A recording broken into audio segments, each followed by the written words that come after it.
আগামী ২৪ মে শুক্রবার থেকে শুরু হচ্ছে ৪ দিনব্যাপী ৩৩তম নিউ ইয়র্ক আন্তর্জাতিক বাংলা বইমেলা ২০২৪।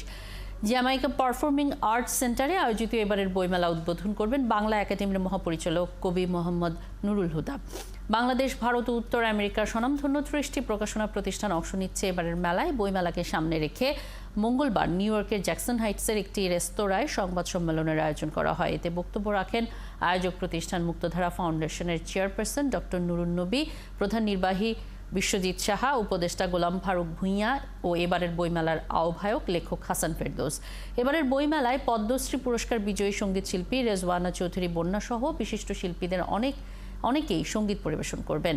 আয়োজকরা জানিয়েছেন, এবারই প্রথম বাংলাদেশের মুক্তিযুদ্ধ জাদুঘর যুক্ত হয়েছে নিউ ইয়র্ক বইমেলায়।